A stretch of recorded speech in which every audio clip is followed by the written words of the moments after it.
What up, everyone, and welcome to our second mock draft here on CHSN.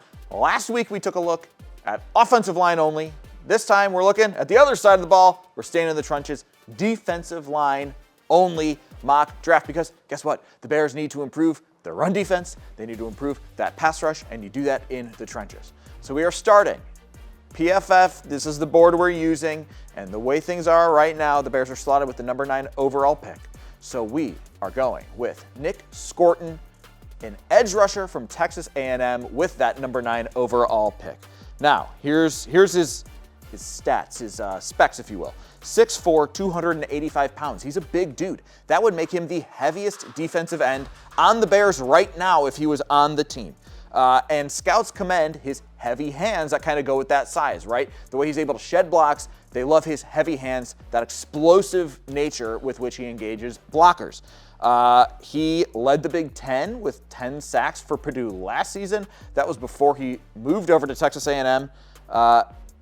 Production dropped a little bit. He had 5 sacks this year, and he's had 29 TFL over the past 2 seasons. He's not just a pass rusher, though. He's also a great run defender. He makes a lot of plays on the backside in pursuit. So that points to a high motor, right? If he's chasing guys down, he's able to get them down in run defense. That's awesome. That's what you want out of your defensive ends.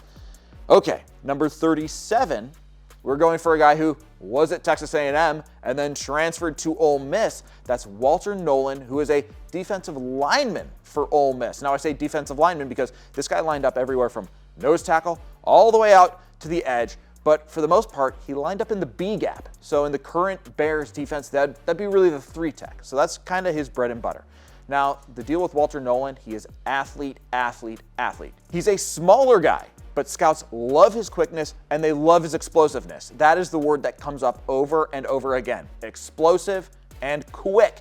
And he's able to do that by just shooting gaps and getting into the backfield and being a disruptor. Now, this sounds like, hey, why isn't this guy a first-round talent if he's got all this great athleticism and all these traits and everything, traits that you can't teach?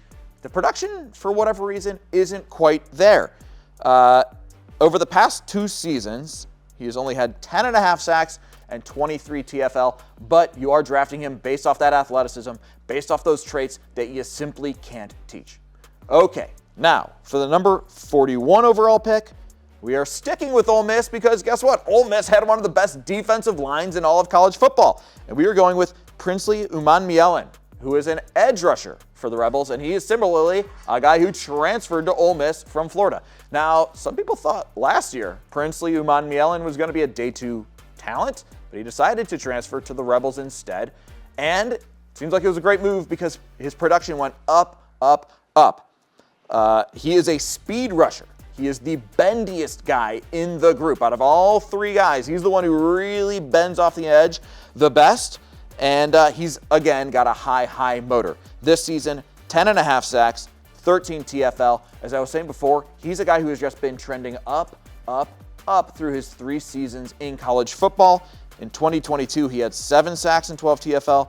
And in 2021, 4.5 sacks and 10 TFL. So he kind of bet on himself by going back to college. He might have helped his draft stock a little bit, but between these 3 guys, you're adding a lot of pass rush help and you're adding a lot of run defense help. So that is our second mock draft for CHSN. Again, if you missed last week, go back and watch the offensive line one to see how we can help in the trenches.